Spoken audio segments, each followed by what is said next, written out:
Next let us understand what is డిస్‌ప్రపోర్షనేషన్ reaction. ఇది చూడంగానే ఏంటిది అసలేం అర్థం కావట్లే అనిపించొచ్చు గానీ చాలా సింపుల్. ఇలాంటి క్వెషన్స్ ఎలా వస్తాయంటే ఎగ్జామ్‌లో మీకు డిస్‌ప్రపోర్షనేషన్ బేస్డ్ యూజువల్లీ ఆప్షన్స్‌లో 4 ఆప్షన్స్‌లో 4 డిఫరెంట్ రియాక్షన్స్ గురించి అడుగుతాడు. అది డిస్‌ప్రపోర్షనేషనా? కాదా? డీకంపోజిషనా? లేకపోతే ఏంటి? ఇలా డిఫరెంట్ డిఫరెంట్‌గా మారుతుందన్నమాట ఆప్షన్స్ అనేవి. సో, మనం యాక్యురేట్‌గా మన కాన్సెప్ట్ అర్థమైతే మాత్రం ఈజీగా మనం ఆప్షన్‌ని ఐడెంటిఫై చేయొచ్చు. First thing comes first. What is first అర్థం చేసుకోండి మీరు. డిస్‌ప్రపోర్షనేషన్ అంటే మీనింగ్ ఏంటి? సో, రిడాక్స్ రియాక్షన్‌లో డిస్‌ప్రపోర్షనేషన్ అంటే మీనింగ్ ఏంటంటే, సేమ్ ఎలిమెంట్ రియాక్టెంట్‌లో 2 అపోజిట్ థింగ్స్‌లో చూపించడం అన్నమాట. అంటే ఒకటే ఎలిమెంట్ లైక్ క్లోరిన్ ఉందనుకోండి.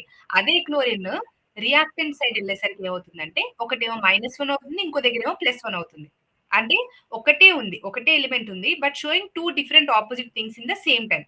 ఒకటే ఈక్వేషన్‌లో 2 డిఫరెంట్ థింగ్స్‌ని చూపించిందనుకోండి. దాన్నేమంటాం మనం డిస్‌ప్రపోర్షనేషన్ రియాక్షన్ అంటాం. ఫస్ట్ ఆఫ్ ఆల్ అర్థం చేసుకోండి. నేను ఎగ్జాంపుల్ కూడా తీసుకుంటాను. సో, మీకేం అర్థం కావాలి ఇక్కడ? First let me complete the definition. Same element, same రియాక్టెంట్‌లో ఒక దగ్గర ఆక్సిడేషన్ అవుతుంది. ఒక దగ్గర రిడక్షన్ అవుతుంది. ఇప్పుడు బోత్ సైడ్స్ అయితే రిడాక్స్ అది డిఫరెంట్. ఒకటే ఎలిమెంట్ ఒక పార్ట్‌లో ఆక్సిడేషన్, ఒక పార్ట్‌లో రిడక్షన్ చూపించిందనుకోండి. అంటే ఒక దగ్గర ఆక్సిడేషన్ నంబర్ ఇంక్రీజ్ అవుతుంది. ఇంకో దగ్గర ఆక్సిడేషన్ నంబర్ డిక్రీజ్ అవుతుంది. అంటే లెట్స్ సే క్లోరిన్ ఉంది. ఫర్ ఎగ్జాంపుల్ మీకు క్లోరిన్ గురించి చెప్తున్నాను. 0 నుంచి ఒక దగ్గర +1 చూపించింది. అదే 0 నుంచి ఇంకో దగ్గర -1 చూపించింది. అంటే ఒకటే నాకు ఒక దగ్గరేమో +1 చూపిస్తుంది. ఇంకో దగ్గరేమో -1 చూపిస్తుంది. In the same reactant. అదే దాన్ని డిస్‌ప్రపోర్షనేషన్ అంటాం మనం. అర్థమైందా? సో, ఎప్పుడైనా గాని డిస్‌ప్రపోర్షనేషన్ ఉందా లేదా చూడాలి అంటే ఒకటేంటంటే ఒకటే ఎలిమెంట్ అయి ఉండాలి. ఒకటే రియాక్టెంట్ అయి ఉండాలి. ఒక దగ్గర ఆక్సిడేషన్ నంబర్ ఇంక్రీజ్ అవుతుంది. ఇంకో దగ్గర ఆక్సిడేషన్ నంబర్ డిక్రీజ్ అవుతుంది. దాన్నేమంటాం మనం? డిస్‌ప్రపోర్షనేషన్ అంటాం మనం. అర్థమవుతుందా? ఎప్పుడు డిస్‌ప్రపోర్షనేషన్ అవ్వదు? ఫర్ ఎగ్జాంపుల్ ఎప్పుడైతే ఆక్సిడేషన్ నంబర్‌లో చేంజ్ ఉండదో. ఆబ్వియస్‌గా రిడాక్స్ అవ్వాలంటే మీనింగ్ ఏంటి? ఇంక్రీజింగ్ ఆక్సిడేషన్ నంబర్ అయితే oxidation. Decrease in oxidation number అయితే రిడక్షన్. ఇవి 2 ఒకటే ఈక్వేషన్‌లో అయితే దాన్ని ఏమంటాం మనం? రిడాక్స్ అంటాం. సో, ఆ రిడాక్సే లేదనుకోండి డిస్‌ప్రపోర్షనేషన్ అని ఎలా అంటాం మనం? అంటే డిస్‌ప్రపోర్షనేషన్ అవ్వాలంటే బేసిక్ కండిషన్ ఏంటి? రిడాక్స్ అయ్యి ఉండాలి. లేకపోతే నో అన్నమాట. లేకపోతే ఓన్లీ ఆక్సిడేషన్ అయినా అనలేం. ఓన్లీ రిడక్షన్ అయినా అనలేం. ఏమవ్వాలి మనకి? రిడాక్స్ అవ్వాలి. అంటే పారలెల్‌గా ఒక ఈక్వేషన్‌లో ఆక్సిడేషన్ అయ్యి ఉండాలి, రెడ్యూస్ కూడా అయ్యి ఉండాలి. అలా రిడాక్స్ అయిన ఈక్వేషన్‌లోనే డిస్‌ప్రపోర్షన్ అయ్యే ఛాన్స్ ఉంటుంది మనకి. లేకపోతే అసలు డిస్‌ప్రపోర్షనేషన్ రూల్ ఔట్ చేసేయాలి మీరు. అర్థమైందా? లేకపోతే డిఫరెంట్ ఎలిమెంట్స్ ఒకటే ఎలిమెంట్ అవ్వాలి. డిఫరెంట్ ఎలిమెంట్స్ అవ్వడం వల్ల లాభం లేదు మనకి. ఒకటే ఎలిమెంట్ ఆక్సిడైజ్ అవ్వాలి, ఒకటే ఎలిమెంట్ రెడ్యూస్ అవ్వాలి. ఏ ఎలిమెంట్ ఆక్సిడైజ్ అయ్యి బి ఎలిమెంట్ రెడ్యూస్ అయినా దాన్ని డిస్‌ప్రపోర్షనేషన్ అనము. ఐ హోప్ మీ అందరికి అర్థమైంది అనుకుంటున్నాను. Now how to test డిస్‌ప్రపోర్షనేషన్. డిస్‌ప్రపోర్షనేషన్ అయిందా లేదా ఎలా టెస్ట్ చేస్తాం మనము? Oxidation state of same element ఇప్పుడే చెప్పాను నేను. డిఫరెంట్ ఎలిమెంట్స్ వచ్చినియి అంటే మీరు 100% దాన్ని డిస్‌ప్రపోర్షనేషన్ అనకూడదు. అర్థమైందా? Then oxidation state of the reactants products same ఎళ్ళాలన్నమాట. ఒకటి హైయర్ ఎళ్ళాలి. ఇంకోటి లోవర్ ఎళ్ళాలి. అప్పుడు disproportionation. Best thing I will explain you with the example. Chlorine plus 2OH- gives rise to ClO- ఇక్కడ చూడండి. ఇఫ్ యూ క్లియర్‌లీ అబ్జర్వ్ ఇక్కడ Cl2 ఉందా నాకు? Cl2 ఉంది కదా! Cl2కి చెప్పండి ఆక్సిడేషన్ నంబర్ ఎంత? 0 because it is a free element. Already free ఎలిమెంట్స్‌కి ఆక్సిడేషన్ నంబర్ ఏముంటుందని చెప్పాను? 0 ఇందాక డిస్కస్ చేసి ఫస్ట్ టాపిక్‌లో వచ్చాము. ఫస్ట్ టాపిక్‌లో మీకు క్లియర్‌గా అర్థమయ్యేంటి ఇక్కడ డౌట్ రాకూడదు ఇది. నెక్స్ట్ ఇప్పుడు ఇది నాకు ఇటు సైడ్ ఎళ్ళేసరికి ఏమైంది? ఒకటేమో Cl- ఉంది. ఇంకొకటేమో ClO- ఉంది. సో, వన్ బై వన్ క్లోరిన్‌కి ఆక్సిడేషన్ నంబర్స్ ఎలా మారినాయో చూద్దాం. Cl- అంటే మీనింగ్ ఏంటి ఇక్కడ? దీని చార్జ్ -1 కదా! ఆబ్వియస్‌గా ఇందాక చెప్పాను మీకు నేను. అయాన్స్ ఉన్నాయంటే దాని చార్జే అవుతుంది. ప్లస్ ఉంటే ప్లస్, మైనస్ ఉంటే మైనస్. సింగిల్ ఎలిమెంట్ కాబట్టి ఇంక ఫైండింగే అవసరం లేదు. బట్ ClO- చూడండి. X ప్లస్ 1 ఇంటూ ఒకటే కదా ఉంది ఆక్సిజన్. ఇంటూ -2 ఈక్వల్ టు ఎంత? -1. అంటే ఎంత ఇక్కడ? X-2 ఈక్వల్ టు -1 అంతేనా? ఇప్పుడు వాల్యూ అంటే క్లోజింగ్ వాల్యూ వచ్చింది. X is equal to -1 plus 2 X give you +1 అర్థమైందా? అంటే ఇక్కడ మనకి సేమ్ క్లోరిన్ ఆటమ్ ఉంది. ఉండడానికి సేమ్ క్లోరిన్ ఆటమ్. అదే క్లోరిన్ ఆటమ్ ఒక దగ్గర ఏం చూపిస్తుంది? Cl-లో ఆక్సిడేషన్ నంబర్ ఎంత మనకి? -1 వెరీ గుడ్. ClO- ఫైండ్ చేసాం. ఎంతొచ్చింది ఆక్సిడేషన్ నంబర్? +1. ఇప్పుడు అర్థమైందా లాజిక్?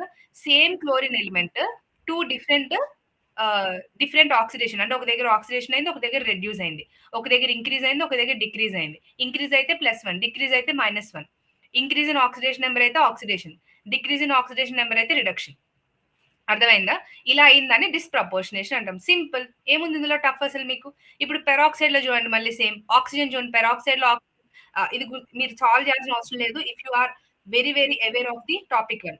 టాపిక్ 1 అవ్వకపోతే టాపిక్ 1లో టాపిక్ 2లో చాలా కన్‌ఫ్యూజన్ వస్తుంది మీకు. సో, అందుకనే ఎవ్రీ స్టెప్ క్లారిటీతో కంప్లీట్ చేసుకుంటూ ఫర్దర్‌గా వెళ్ళండి. మేము అంతే బ్యూటిఫుల్‌గా దీన్ని లేఔట్ అనేది మేము చేసాం మొత్తం ఫస్ట్ నుంచి లాస్ట్ వరకు.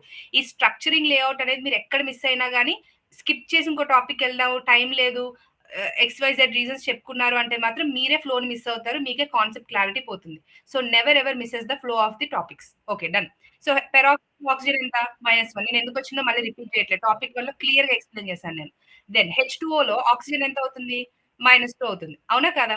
అండ్ O2లో 0 because it's a free element. అంటే ఒకటే ఆక్సిజన్ H2O2లో -1 ఉంది. వేరాజ్ రియాక్టెంట్స్‌కొచ్చేసరికి మనకి రియాక్టెంట్స్ నుంచి ప్రొడక్ట్స్‌కొచ్చేసరికి రియాక్టెంట్‌లో మైనస్ ఉంది. ప్రొడక్ట్‌లో ఒక దగ్గర ఎంత ఉంది? -2 ఇంకో దగ్గర 0 ఉంది. అంతే అప్పుడు ఒక దగ్గర 0 ఇంక్రీజ్ అయింది. ఇంకో దగ్గర -2 డిక్రీజ్ అయింది. Both are happening in the same reaction. That's why disproportionation. Clear? కావాలంటే కాపర్ ఎగ్జాంపుల్ చూడండి. కాపర్ Cu+ దగ్గర చార్జ్ వాల్యూనే అవుతుంది. సో, Cu+ కాబట్టి దాని వాల్యూ ఎంత? +1. Cu2+లో +2నే. ఇంక దాన్ని సాల్వ్ చేయాల్సిన అవసరం లేదు. Whenever if you find an ion ఇంక మీ ఆన్సర్ ఈజీ అయిపోయిందనుకోండి. ఇంకేం చేయక్కర్లే కదా దాన్ని. న్యూట్రల్ ఉన్న జీరోనే. ఇంక అక్కడ కూడా ప్రాబ్లమ్ లేదు. సో, +1 నుంచి +2కెళ్ళినప్పుడు ఆక్సిడేషన్ అయింది. +1 నుంచి 0కెళ్ళినప్పుడు రిడక్షన్ అయింది. సో, ఒకే ఎలిమెంట్ ప్రొడక్ట్ దగ్గర ఒక దగ్గర +2 అయింది. ఒకటి 0 అయింది. అంటే ఏంటిది? డిస్‌ప్రపోర్షనేషన్. 100%, 100% స్టూడెంట్స్ కన్‌ఫ్యూజ్ అవుతారు డిస్‌ప్రపోర్షనేషన్. ఎందుకు అంటే వాళ్ళకి లాజిక్ తెలీదు కాబట్టి. కానీ ఎవరైతే స్తవ్య లెర్నింగ్‌లో నేర్చుకుంటున్నారో వాళ్ళు మాత్రం కన్‌ఫ్యూజ్ అవ్వరు. ఇది మా గ్యారంటీ. బికాజ్ వి నో మీరెక్కడ ప్రాబ్లమ్ అవుతుంది. దాన్నెలా ఫిక్స్ చేయాలో గూడా మాకు తెలుసు. అందుకనే మీరందరికన్నా చాలా ఫాస్ట్‌గా, ఈజీగా నేర్చుకోగలుగుతారు. ఓకే. నెక్స్ట్ ఎగ్జాంపుల్ చూడండి. Hg2Cl2 ఇక్కడేమైంది? ఇక్కడ మెర్క్యూరీకి ఎంత? +1. ఇక్కడ న్యూట్రల్ కాబట్టి 0. HgCl2లో కావాలంటే చూడండి. 2 వస్తుంది. +2 వస్తుంది. సాల్వ్ చేసి చూడండి. నేను మళ్ళీ చెప్పను. ఓకే. ఫైన్. మీకు కావాలంటే ఇక్కడ నేను సాల్వ్ చేసి చూపిస్తా. చూడండి. HgCl2లో మెర్క్యూరీని X అనుకోండి. న్యూట్రల్ కాబట్టి ఐ మీన్ 0 అయిపోతుంది మనకి. 2 ఇంటూ -2 ఓకేనా? సారీ. క్లోరిన్ కదా! -1 ఆక్సిజన్ అనుకున్నా. 2 ఇంటూ -1 ఈజ్ ఈక్వల్ టు ఎంత? 0కి ఈక్వల్ చేయాలి. తెలిసింది మీకు. అంటే X ఈక్వల్ టు +2నే కదా! Even though if you don't know మీరు చేయొచ్చు కూడా ఎగ్జామ్‌లో ఇలా. ఇదేం పెద్ద డిఫరెంట్ గాదు. మీకెంత డీటెయిల్‌గా ఎక్స్‌ప్లెయిన్ చేశాను పార్ట్ 1లో. ఇది తెలియకపోతే ఎలా ఇంక మీకు. అర్థమైందా? So, Hg2Cl2 ఇక్కడేముంది? రియాక్టెంట్స్‌లో ప్లస్ ఉంది. ప్రొడక్ట్‌లో ఒక దగ్గర 0 ఉంది. ఒక దగ్గర +2 ఉంది. సో, ఆబ్వియస్‌గా డిస్‌ప్రపోర్షనేషన్. సిమిలర్‌లీ ఫాస్ఫరస్ న్యూట్రల్ కాబట్టి ఇక్కడ 0. వేరాజ్ ఇక్కడ pH3 H2PO2 మైనస్ చూడండి. pH3 దగ్గరేమో -3 ఉంటుంది. H2PO2 మైనస్ దగ్గర +1 ఉంటుంది. కావాలంటే సాల్వ్ చేసి చూడండి. If you want I will solve it for you. pH3 దగ్గర X plus 3 into +1 equal to 0 because it is a neutral. మనకి ఆక్సిడేషన్ 0 కదా పైన కాంపౌండ్ దగ్గర. సో, X ఈక్వల్ ఎంత? -3. దేనికి -3 మీకు? యెస్. pH3కి -3. If you want you can do for H2PO2 minus. ఎంత ఈజీగా ఉందో చూడండి అసల. మీరే అనవసరంగా భయపడిపోతారు ఆక్సిడేషన్ నెంబర్స్ దగ్గర. సో, ఇక్కడ ఎంత చెప్పండి? ఇప్పుడు నాకు ఫైండ్ చేయాల్సింది ఏంటి? ఫాస్ఫరస్ కదా! 2 into +1 plus X plus 2 into -2 for oxidation is equal to -1కి ఈక్వల్ చేయండి. బికాజ్ చార్జ్ ఉంది ఇక్కడ మనకి. న్యూట్రల్‌గా లేదు చార్జ్. కాంపౌండ్‌లో చార్జ్ ఉంది. సో, ఇక్కడ మనకి X -4 ప్లస్ 2 ఎంత చెప్పండి? -2 ఈజ్ ఈక్వల్ టు -1. సో, అప్పుడు X ఈక్వల్ టు ఏమవుతుంది? -1 plus 2. So, what is your X answer? +1. అదే కదా అక్కడొచ్చింది. అర్థమవుతుందా మీకు ఎంత సింపుల్‌గా ఉందో? సో, ఇదెంత వాల్యూ ఇప్పుడు నాకు H2PO2 మైనస్ వాల్యూ ఏమొచ్చింది ఇక్కడ మీకు? Yes. Very good. H2PO2 minus ఎంత? +1. ఎలా వచ్చింది? ఇక్కడ సాల్వ్ కూడా చేసి చూపించాను మీకు నేను. అండ్ వన్ మోర్ థింగ్ చాలా మంది పీడీఎఫ్ నేను రాసే రైటింగ్ బోర్డ్ నోట్స్ కూడా కావాలని అడుగుతున్నారు. మీరందరికీ బోర్డ్ నోట్స్ ఎవరికి కావాలో వెంటనే టెలిగ్రామ్ గ్రూప్‌లో జాయిన్ అయిపోండి. ఇక్కడ మేము ఎప్పుడైతే టాపిక్ డే వైస్ ఎక్స్‌ప్లెయిన్ చేస్తామో వాటి ప్యారలల్ బోర్డ్ నోట్స్ కూడా పీడీఎఫ్ ఫార్మ్‌లో అప్‌లోడ్ చేస్తాం. Including all topics in one PDF. Let's say redox reactions chapters చేస్తున్నారు మీరు. ఈ రిడాక్స్ రియాక్షన్ చాప్టర్ రిలేటెడ్ మొత్తం అన్ని కూడా ఒక దగ్గరే అప్‌లోడ్ అయిపోయాయి. సో, మేక్ ష్యూర్ మీరందరూ టెలిగ్రామ్‌లో ఉన్నారో లేదో చూసుకోండి. లేకపోతే వెంటనే జాయిన్ అవ్వండి. ఇన్ కేస్ యూట్యూబ్‌లో చూస్తుంటే గనక కింద డిస్క్రిప్షన్‌లో లింక్స్ అయ్యి ఉంటాయి. Or else you can easily టెలిగ్రామ్‌లో స్తవ్య ఎంసెట్ అని కొట్టినా వచ్చేస్తుంది మీకు. ఫైన్. లాస్ట్ ఎగ్జాంపుల్ చూడండి. MnO4 2- మాంగనీస్‌కి ఎంత ఇక్కడ? +6. ఇక్కడ నేను రాయట్లేదు. ఐ హోప్ మీకు వస్తుందనుకుంటున్నాను. MnO4- ఎంతుంది? +7. MnO2కి ఎంత? +4. అంటే సేమ్ రియాక్టెంట్. మాంగనీస్ ఒకటే ఎలిమెంట్. రియాక్టెంట్ సైడ్ +6 ఉంది. ఇక్కడ +7 చూపిస్తుంది, +4 చూపిస్తుంది. ఒక దగ్గర ఆక్సిడేషన్, ఒక దగ్గర రిడక్షన్. 6 నుంచి 7కి వెళ్తే ఆక్సిడేషన్ అయింది. 6 నుంచి 4కి వస్తే రిడక్షన్ అయింది. So, that's why disproportionation. అంతే. ఇప్పుడు ఇక్కడ మీరేం చేయాలి? కండిషన్స్ ఏంటి ఇక్కడ మీకు? డిస్‌ప్రపోర్షనేషన్ అవ్వాలి అంటే ఇక్కడ ఇంటర్మీడియేట్ ఆక్సిడేషన్ స్టేట్ అన్నమాట. అయి మారిపోతూ ఉంటాయి. ఫైనల్‌గా అది ఉండదు. చేంజ్ అవుతూ ఉంటుందన్నమాట. అండ్ హైయెస్ట్ ఆక్సిడేషన్ స్టేట్‌ని మనం ఆక్సిడైజ్ ఫర్దర్‌గా చేయలేం. అక్కడ ఆగిపోతుందింక. లెట్స్ సే మాంగనీస్‌కి హైయెస్ట్ ఎంత? +7. +7 కన్నా పైకెళ్ళదది. అక్కడితో ఆగిపోతుంది. అక్కడ కూడా డిస్‌ప్రపోర్షనేషన్ అవ్వదు మీకు. అర్థమవుతుందా? ఓన్లీ ఇంటర్మీడియేట్ ఆక్సిడేషన్ స్టేట్ మాత్రమే అవుతుంది. హైయెస్ట్, లీస్ట్‌కెళ్ళినప్పుడు మాత్రం పాసిబుల్ కాదు. లీస్ట్ దగ్గర కూడా పాసిబుల్ కాదు. ఎందుకంటే లీస్ట్ అయిపోయిందింక. దాన్ని ఫర్దర్‌గా తగ్గించలేం. ఫర్దర్‌గా మాక్సిమమ్‌ని పెంచలేం. ఎక్కడైతే అవుతుందో అక్కడ డిస్‌ప్రపోర్షనేషన్ పాసిబుల్ కాదు. ఇంకా లీస్ట్ లిమిట్‌కొచ్చినప్పుడు ఇంక దాన్ని ఇంక అంతకు మించి కిందకి రాలేమన్నా కూడా డిస్‌ప్రపోర్షనేషన్ పాసిబుల్ కాదు. ఎగ్జామ్‌లో మీకు మేబీ కండిషన్స్ అడిగి దీనిలో ఏది కరెక్ట్ చూజ్ చేయండి అని కూడా అడగొచ్చు. అందుకే ప్రతి పాయింట్‌ని ఇన్ డీటెయిల్ చెప్తున్నా నేను. నెక్స్ట్ ఒకటే ఎలిమెంట్ అవ్వాలి. డిఫరెంట్ ఎలిమెంట్స్ అయినా గాని కాదు. ఆల్రెడీ పైన నేను డిస్కస్ చేశాను. And we have discuss these examples also. ఇక్కడ మీకు అర్థం కావాల్సింది ఏంటంటే వెరీ ఇంపార్టెంట్ ఇవి గుర్తుపెట్టుకోండి మీరు ఎగ్జామ్‌లో. Chlorine in alkali disproportionation possible. ఇప్పుడే పైన చూసొచ్చాం. పెరాక్సైడ్ కూడా possible. Copper possible. Mercury possible. MnO4 - possible. ఇవన్నీ possible. ClO4- very important. Mark చేసుకోండి ఇక్కడ. ఇక్కడ ఏంటి మనకి ఇక్కడ డిస్‌ప్రపోర్షనేషన్ అవ్వదు. ఎందుకంటే క్లోరిన్ మాక్సిమం +7కి రీచ్ అయిపోతుంది. ఈ +7 పైన ఇంక్రీజ్ అవ్వాలని ఇంక్రీజ్ అయ్యే స్కోప్ లేదు. అందుకని ఇదేంటి ఇక్కడ దేర్ ఈస్ నో డిస్‌ప్రపోర్షనేషన్.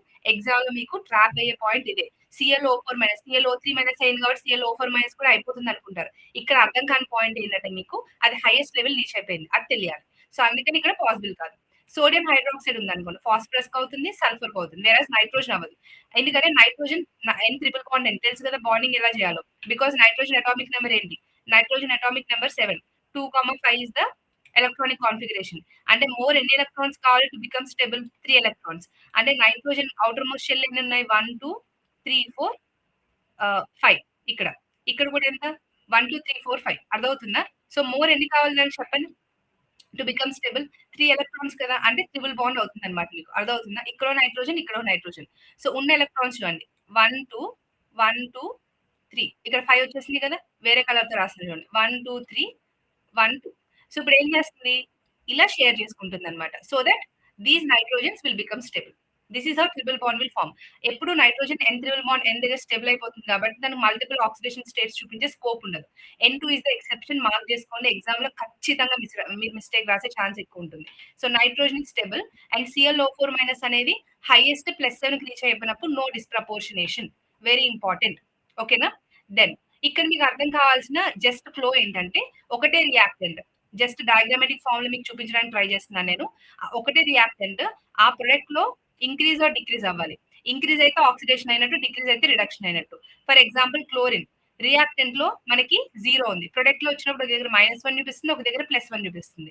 ఇలా అయినప్పుడు మనకి డిస్‌ప్రపోర్షనేషన్. ఎగ్జామ్‌లో వచ్చినప్పుడు డీటెయిల్‌గా ఇలా మీరు రాసుకొని వెరిఫై చేసుకోవాల్సి ఉంటుంది. అర్థమవుతుందా? సో, వెరీ వెరీ ఇంపార్టెంట్ ఏంటంటే ఓన్లీ వన్ థింగ్ ఒకటే ఎలిమెంట్ ఉండాలి. ఒకటే రియాక్టెంట్ ఉండాలి. అవి 2 డిఫరెంట్ ఆక్సిడేషన్ స్టేట్స్ చూపించాలి. ఒక దగ్గర ఎక్కువ అవ్వాలి. ఒక దగ్గర తగ్గిపోవాలి. అలా ఉన్నప్పుడు డిస్‌ప్రపోర్షనేషన్ అంటాం. దీనికి వెరీ ఇంపార్టెంట్ ఫ్యూ ఎక్సెప్షన్స్ ఉన్నాయి. లైక్ వి హావ్ లెర్న్డ్ పైన. అవి కొంచెం మీరు ఎగ్జామ్‌లో కేర్‌ఫుల్‌గా ఉండండి. ఎగ్జామ్‌ని కేర్‌ఫుల్‌గా మీరు గనక పట్టుకోలేదనుకోండి ఇంక్రీజ్ ఆర్ డిక్రీజ్ దగ్గర కన్‌ఫ్యూజ్ అయిపోతారు. ఎప్పుడు ఎక్సెప్షన్ మాక్సిమం రీచ్ అయినప్పుడు ఇంక అక్కడ అవ్వదు. మినిమమ్ హిట్ అయినప్పుడు కూడా అవ్వదు. సో, మాక్సిమం, మినిమమ్ ఉన్నాయో లేదో చూసుకోండి. ఆ 2 పాయింట్స్ తప్ప రిమైనింగ్ అన్నీ కూడా there is no issue with the disproportionation. ఓకేనా? నెక్స్ట్ తెలుసు కదా ఫ్లో ఏంటో? Complete the engine, formula engine, then continue with the PYQs, then move on to the next topic.